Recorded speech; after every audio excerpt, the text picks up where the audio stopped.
and welcome back. We're talking about what's in the news, topics to cover with Natasha Warner and Ken Dunnock. I want to start with the Michael Dunn verdict out of Jacksonville, Florida. So similar to the Trayvon Martin case, where you have a 17-year-old African-American teenager shot by a white man, shot and killed by a white man.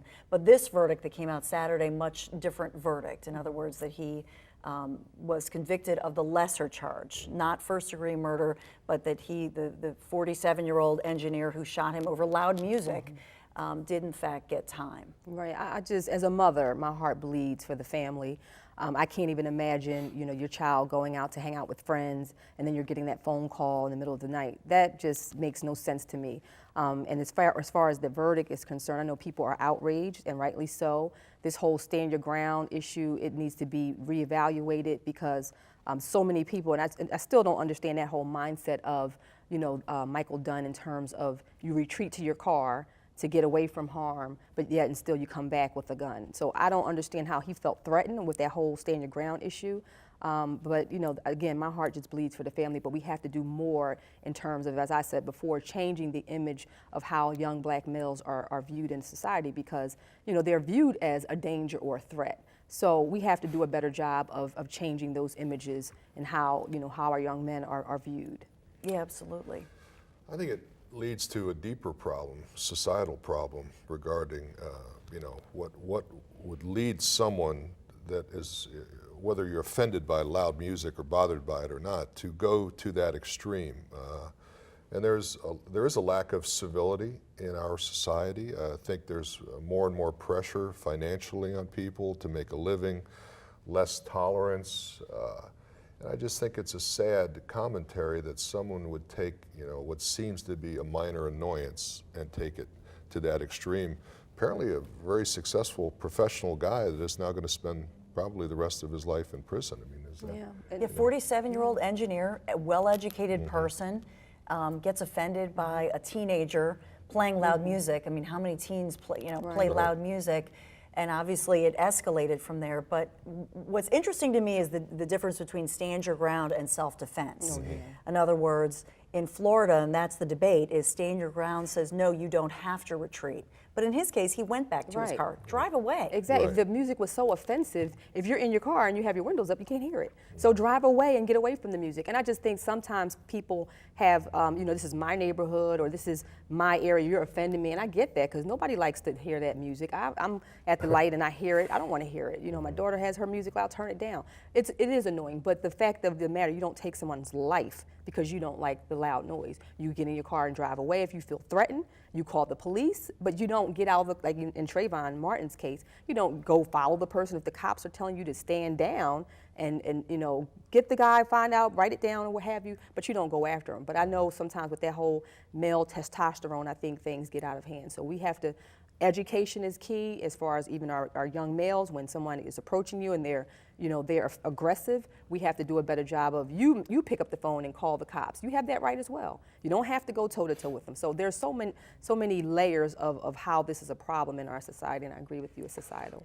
I think the line's been blurred a little bit too with neighborhood watch groups and guardian angels and actually regular citizens taking the law into their own hands. And if you see something going on, there's a 911 number that you can call, and I'm sure a policeman will be there within a couple minutes to take care of it. Well, even now with technology, take a video of the guy, take a picture, let them know, hey, I can send it right to, I can send it to the police, they have you.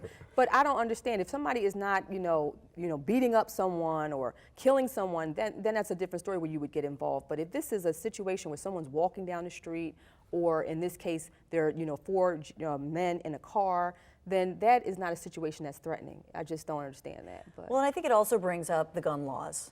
And for me, I always say that I know it's the constitutional right. It's in most states, it's a constitutional right, and then of course it's the federal right.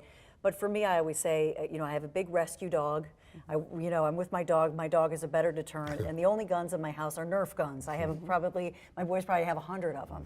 Because the fear that I think people have to have is, you know, if you even have to have self-defense, you're in that situation. If you harm someone, you have to live with that. Exactly. But more likely, it can be turned on you. Oh yeah, And so it's statistics show that. responsible. Yeah. Yeah, So, statistically, it shows that if you have a gun or a weapon, that it could be turned on you. But we see so many cases now where people now, of course, are getting killed over pocketbooks. And I read a story on Facebook. I'm not sure if it's true or not, but a woman gave her pocketbook up and she was still pistol whipped. So she didn't have a weapon. But you have so many people now. I'm going out to get a gun. People are living in a state of paranoia and fear, and I don't think that's healthy at all. I think some of it has to do with my size. I don't remember the last time I felt physically threatened. Well, maybe it was playing against Lawrence Taylor or Reggie White or somebody like that, but I knew the gun wasn't going to do me any good there. But that doesn't register with me. So, but I could, I see where, some people who are living alone or frail or somebody that would want that security blanket. Soft targets, but, yeah. So, women are soft targets. So we have to do a better job of noticing our surroundings. Like I'm constantly, I say my head stays on swivel. Should. I don't, And now I tell my kids that too. Listen, one of my daughters lives in Northern Liberties. I'm like, listen. Don't get comfortable. If you're out alone, just make sure you're aware. And don't wear the headphones. Yeah. That's the biggest Yeah. thing. Many rape victims, they were Right. wearing the headphones, Yeah. didn't feel the guy coming up Exactly. behind them. It can happen in an instant. It can. It's scary. Ken and Natasha, more with you, more in the headlines when we return.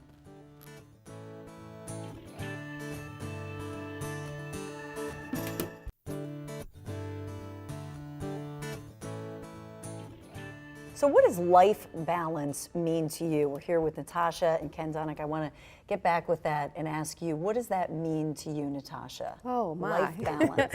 Well, with 3 children, I work full time, several businesses. Life is very chaotic, but I wouldn't have it any other way. I do add stress to my life because I add on a whole bunch of different projects and opportunities. And so life balance for me with a 2-year-old, a almost 4-year-old, and an 11-year-old, it's chaotic to say the least. I call my life chaos and mayhem.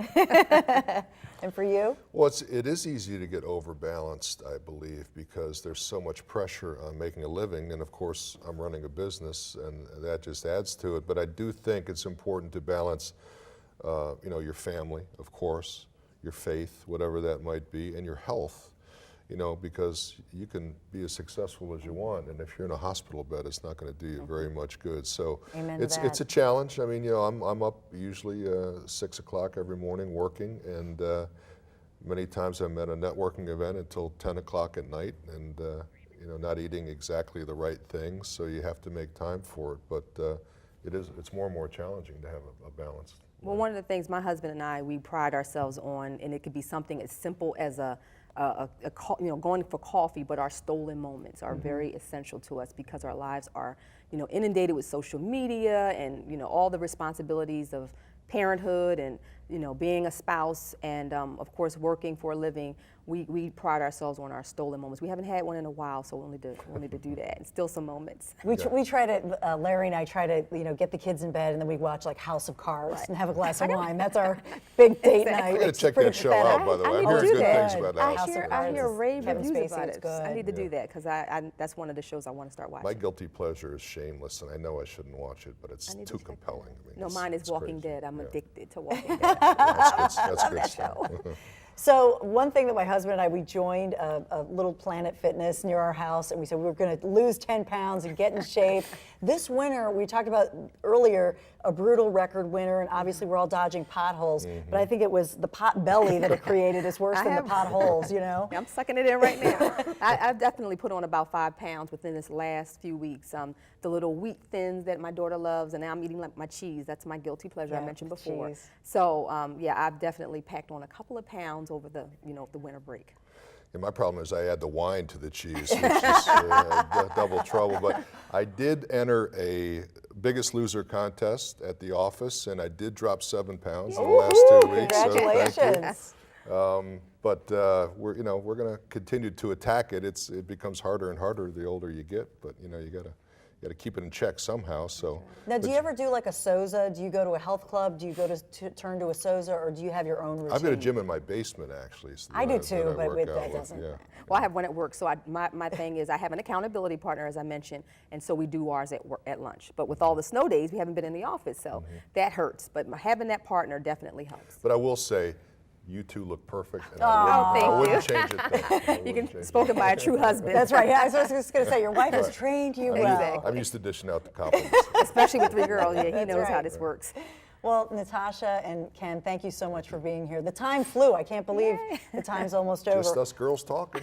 That's right. Coffee Talk with Jersey Man. We want to push your magazine. Thank you it's a very great much. article Yeah, with Jay Wright. appreciate that. You got a lot of good And the stuff hottie. in there. Yeah. And the don't forget hottie. Julie. And don't forget Julie. Right. I like that you make sure you don't call her the hottie. We Absolutely. can. Yes.